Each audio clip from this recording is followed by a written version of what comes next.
is also passionate of my story today. And thank you all coming here to listen to me. During more than 1,000 nights in various jails, including the so-called re-education camp of Vietnamese communists, very few of my nights passed without a nightmare. A facade covered with light bulbs. I got lost amidst 7 suns soaring above a wild field. An ice fire in my hand. A huge goldfish captured in an immense net. And after prison time, nightmares still pervaded my sleep. They were fearing scenes such as being chased, being arrested again, finding myself in a re-education camp again. My shirt soaked with sweat when I woke up. In that season of hell in Limbo woods, my saving angel was poetry. Nightmares had been caught in poetry. There were drafts of poems, stanzas of verse, even complete poems flashing out in my mind through 39 months in prison. Without paper and pen, I engraved them in my heart. Released from prison, I began to write them down, completing the draft and adding the poems that were written after my time in prison. The nightmares of a man facing difficulties for rehabilitation in the ordinary life. Some of them had been published with great public acclaim in Vietnam, thanks to the courage of some publishers.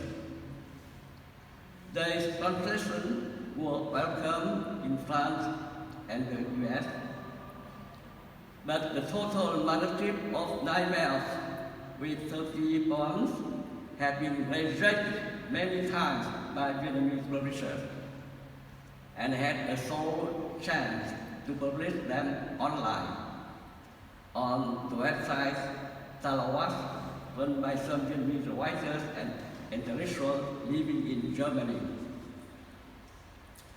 And eventually, the complete bilingual poetry book, Ác Mộng, Nightmares, in Vietnamese, and the English version, translated by Vietnamese American poet T.E. Tu and Vietnamese Canadian poet Nguyễn Đức Tùng, was published in the US last year, with a foreword by Alan Bass, the Chancellor of the Academy of American Poets.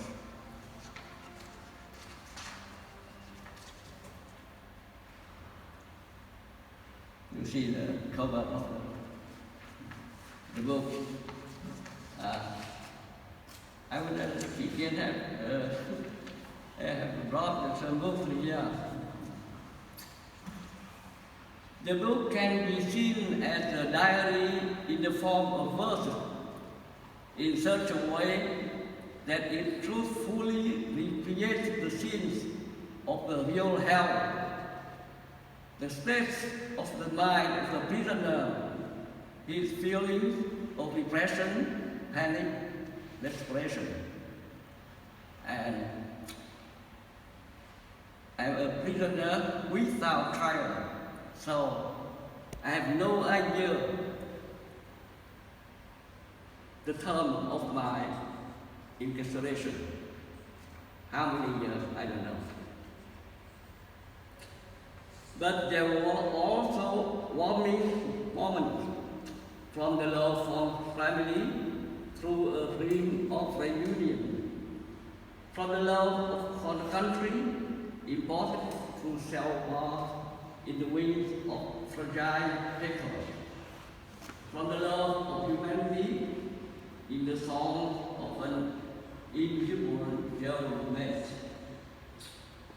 Last but not least, it records the persistent obsession of a former inmate who felt an eye pursuing from his bite, who is choking like a dog going mad for unable to talk in human language. My nightmare poems have received a lot of comments from different countries. I would like to mention here just a few from those of Vietnamese, an American, and a French poet. From Hoang Hưng Vietnamese poet, the leader of the democracy movement of writers and artists in 1950s. A book of poems brimful with truth. Every word, every line is sprung out of the truth. The syllables broken, explode. That is anxiety, the irritation of the second half of 20th century, when humanity had thought that after two total wars, after the trial in Potsdam and Nuremberg, after the peace conference in Paris, in Geneva, there will be all peaceful. It turns that, alas, with the rethink of his life, Hưng Span talked to us some new things about the human condition. And from Robert Freeley, the Chancellor of the Academy of American Poets, reading the translation of your own work, I am very moved by the insistent feelings of displacement and loss. It must be our whole world has come to that same bitter place.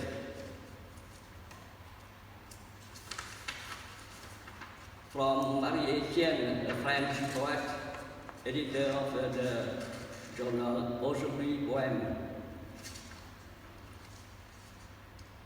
Ce que j'aime dans les textes de Hoang Hưng, c'est qu'il rectifie le réel objectif extérieur à travers le prisme de l'esprit, du réel intérieur, subjectif, onirique et sensible. Il y a donc dans ces poèmes des notations précises sur les objets, les lieux ou les événements, mais elles nous sont transmises, amplifiées, déformées, corrigées par ce que vit l'auteur et ce qui vibre en lui. As for the questions about the cause of my imprisonment, how it happened while I was working for the government as a journalist. To understand the case, you should know something of the cultural policy of the Vietnamese Communist Party since it has taken power in North Vietnam in 1954 and all Vietnam after 1975. There had been a short period when the Vietnamese communists, following the Chinese big brothers, as a consequence of the de-Stalinization and coexisting peacefully policy of the Soviet Union, they allowed hundreds of scholars to raise their voice, hundreds kinds of flowers to blossom.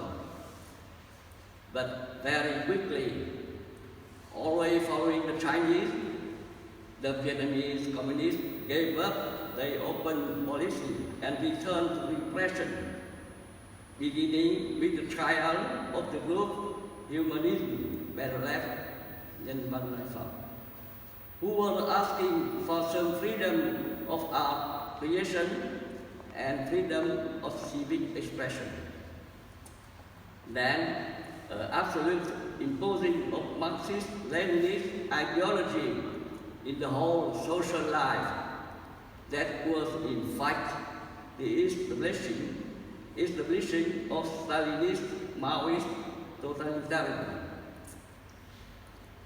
Stripped of the right of publishing, writers of the humanist Berlin movement still create in darkness, and their works were circulated underground among admirers.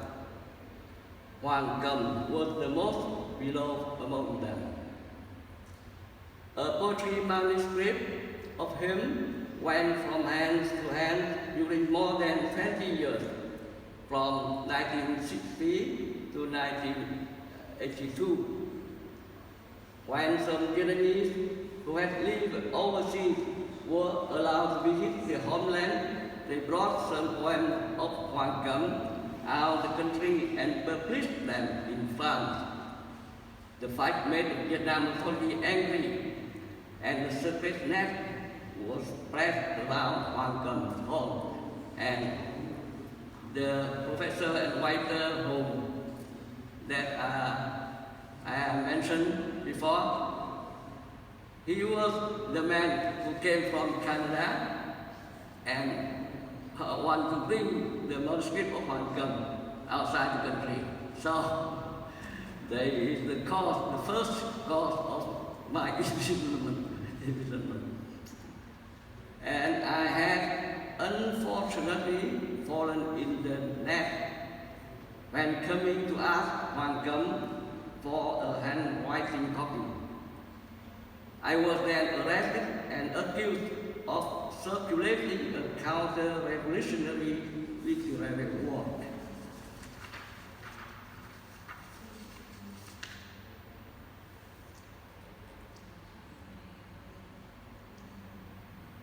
And you see, in the manuscript that the poet Hoang Hưng gave me in his written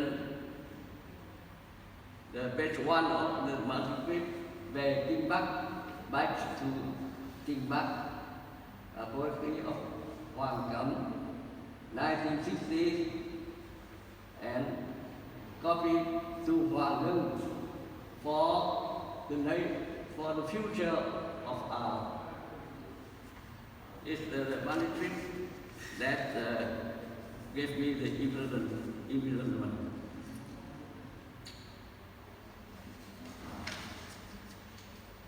And my bad luck went so further when policemen came to my home searching more evidence for my punishment. And they found there several drafts of poetry in my notebook that they considered more reactionary than Hoang Hưng poems by 100 times. In fact, my verses expressed a suspicion for the future of my country in its way of socialism. The suspicion had sprung up in my mind back in 1970, resulting in the lines as follows. Yes, sir, we are closing our arms and closing our eyes, sitting here to see your heaviness and ignorance will slowly sink the ship towards the sea bottom. I had been impregnated with the such so bad thinking for too long time, since very young, the policeman concluded. And that was the true cause driving me to the re-education camp, along with tens of thousands of officers and officials of the South, after the communist victory in 1975. Repression of the freedom of thinking and expression is always the vital policy of the communist regime. The cause is simple. The communist authority has an insight of the big effect of propaganda via the mass media, including literature and art works. They have themselves abused that exact freedom in the capitalist society, even under the colonialist regime, to fight for their revolution. Let us use the pen as a tool to change this regime, was the verse by leader of Vietnamese Communist Party. In the era of its struggle against French colonialism. Therefore, after taking over the power, the first act of the party is to hold up the absolute monopoly of the press and publication for the sake of preventing every germ of thinking that contradicts the party's politics.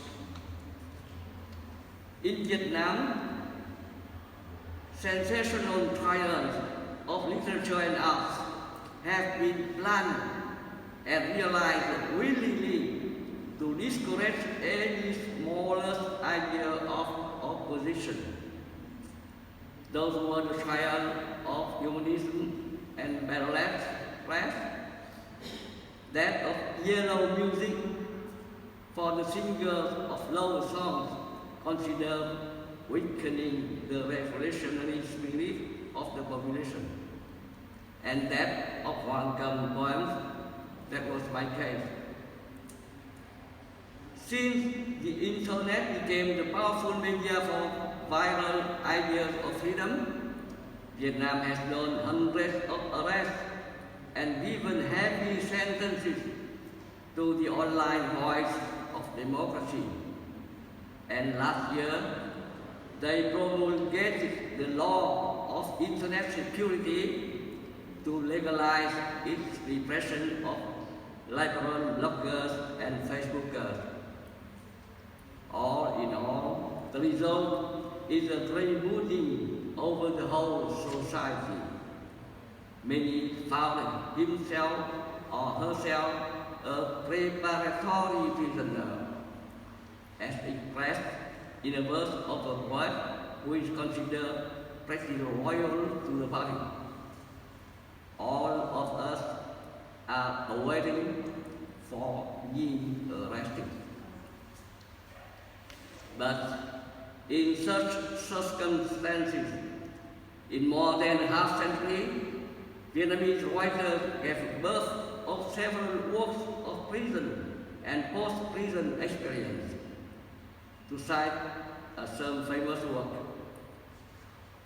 Flowers from Hell by the poet Nguyễn Chí Thiện.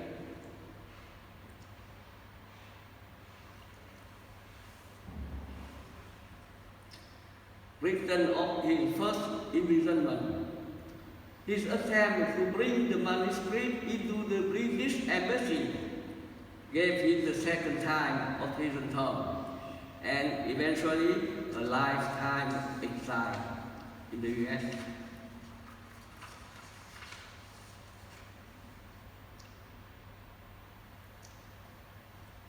And the tale of the year 2000, a novel by the writer Bùi Ngọc Tấn. Thanks for a courageous publisher who dare print it and publish it some days, but immediately the book has been revoked after publishing and ground into powder. Same as my nightmare, the above-mentioned books only found the chance of publishing outside the country, as well as works of former officers and officials of the Southern regime, written their full experience, namely Night at Midday by Vũ Thị Hiền, published in France, and The Bloody University by Hoang Hưng, published in the US. However, recently we witnessed the phenomenon of underground self-publication and circulation that became more and more viral. The most renowned is the poetry book Search the Love and Compassion, Thương ơi là thương, written by the most famous political prisoner Trần Bình Tri Thức. It's a very famous political prisoner. He refused the chance to be in exile in the US, to stay in the prison for his idea of democracy. So you can see a trend of literary works, experience of prison and post-prison by Vietnamese writers and poets in the half century.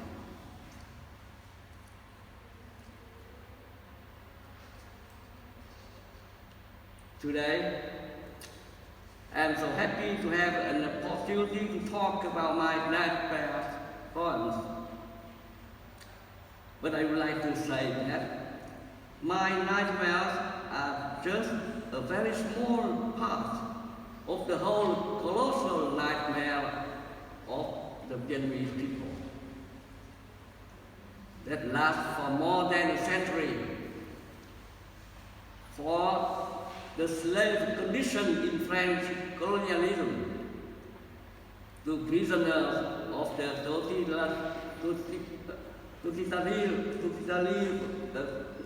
totalitarianism of their own compatriots. The same condition that a Polish poet had written in a verse that I repeat in my notebook in 1970. They dismantled the chains of our arms, then put chains around our brains and hearts. May all chains broken, all nightmare dissipate in the light of truth and compassion. That is my wish and my prayer today under the roof of our merciful God. Thank you for attention.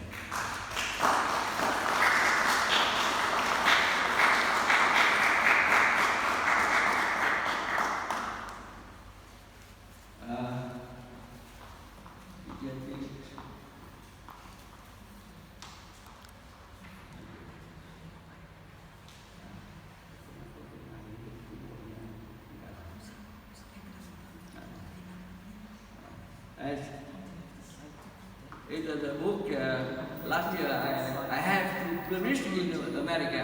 I don't want to know that, but because it refused by Vietnamese publishers. So, congratulations. And if you want, I will read some poems in Vietnamese. Yeah.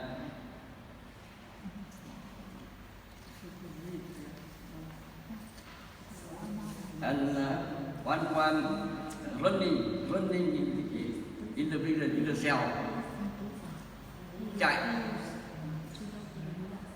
Chạy một mình trong bóng tối, chạy co đầu gối, chạy vã cô đơn, chạy quên sợ hãi.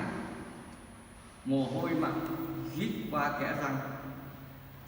Chạy một mình ảo tưởng sống, nghe tiếng chân mình âm xi măng. chạy một mình run đầu gối, chạy từ đói đến hết muối. Chạy một mình lê không nổi, chạy đỉnh núi toạc bàn chân, chạy trong bùn chân bị trói. Chạy một mình trong bóng tối, bỏ quên tôi cả thế giới. Trái đất ngủ, một mình tôi chạy tại chỗ. Thình thình thình tim tôi gõ, ai nghe, ai vào cắn cổ, ai đã lăn chiêng, mắt nhắm nghiền, tôi cứ co đầu gối. And English version. Running by myself in the dark, running with knees flying high, running until my loneliness perspires as sweat, running until my fear is forgotten, the salty sweat freezing and wheezing between my teeth. Running by myself, the illusion does create that I am still alive. I hear a sound, the sound of my feet on the cement floor. Running by myself, my knees shaking, running from hunger till all the salt is gone. Running by myself, can't even drag my feet. Running on the mountain peak, my feet are shattered. Running in the mud, my feet are bound. Running by myself in the dark, I am forgotten by the whole damn world. The earth is sleeping, I am all alone, running at the same spot, thump, thump, thump, my heart beating. Who will listen? Who is coming in to bite my neck? Who is coming in to kick me tumbling down? Ignoring them all, I close my eyes and keep running with my knees flying high. Translated by Chị Hưng. And the second poem is a poem that I wrote after prison.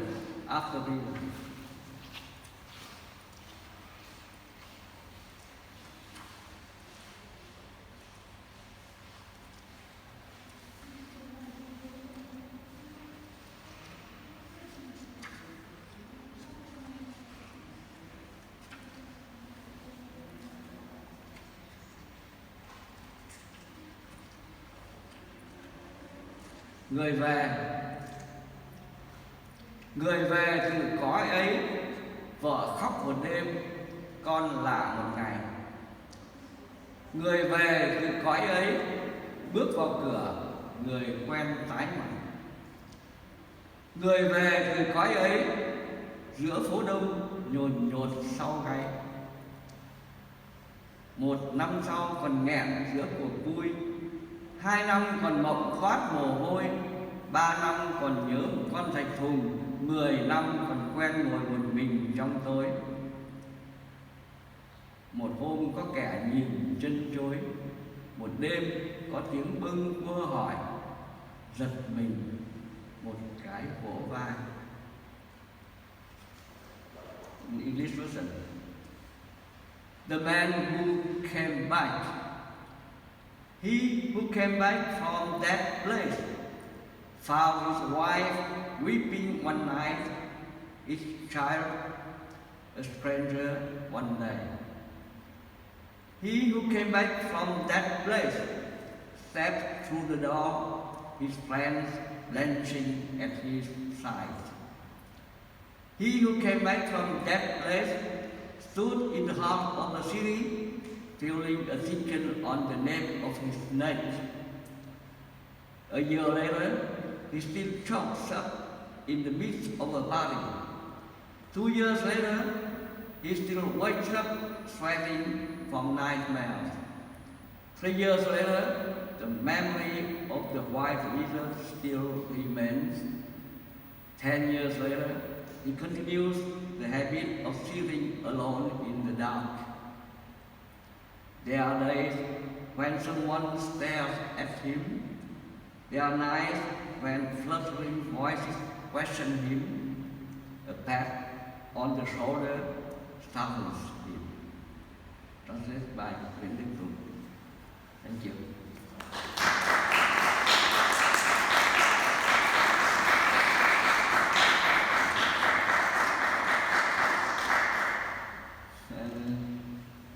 If someone has a question, please.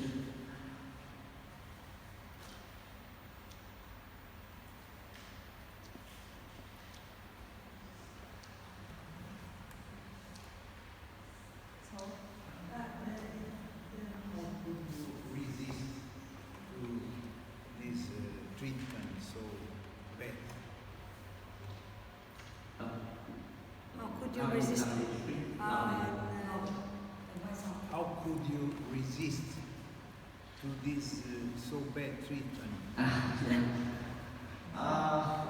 I said before, that is the poetry.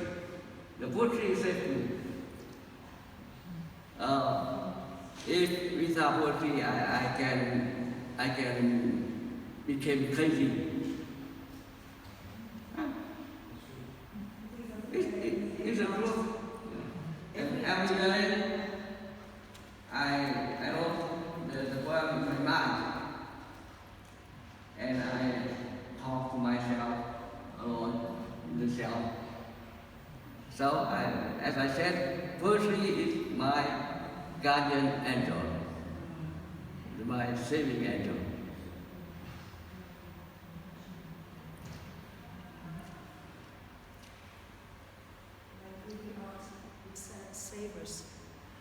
Like every art, it saves us and make the world beautiful. Yeah. Thank you. And I think the communists and all the totalitarian government, they are wrong when they put division writers. They are wrong.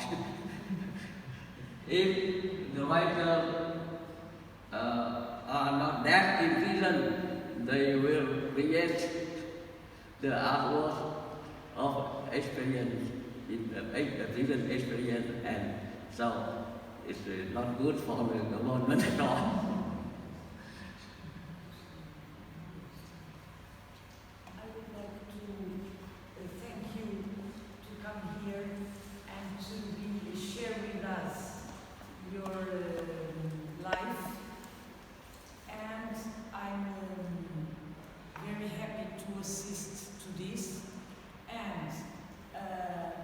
It's a pity that a lot of people here in Portugal don't come here to listen to you, because we have freedom, we can vote, and there is a lot of people that don't use this prerogative that we have freedom to vote.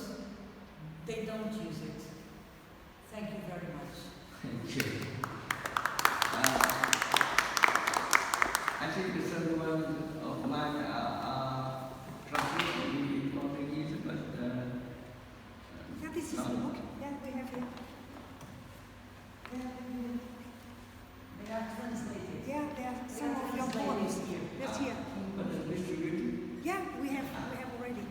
Yes. Right. So this one part of yourself will stay with us. Thank you. So, thank you very much Thank you for very much being here with us and for for sharing with us your motivations, the motivations that led you to create your work, and the hard circumstances that led you to do this beautiful work. Thank you very much. Yes, thank you. And when I put the information of my my trip and also my daughter here, and many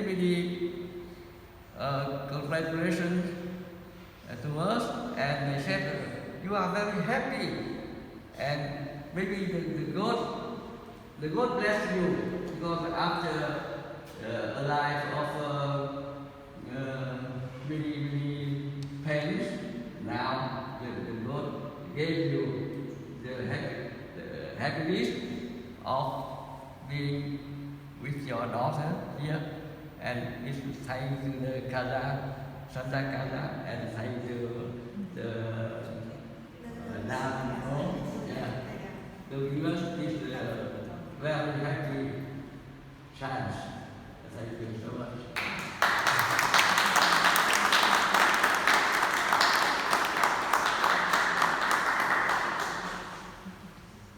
And now I suggest that we go down to the museum yard, to the cloister, to see the work, the Lisbon work. Thank you. Okay, And thank you. another advice, we have today at 9 o'clock in the evening a concert in the Church of Sao Roque. If you want to assist, please tell me. A concert. Yeah. Concert.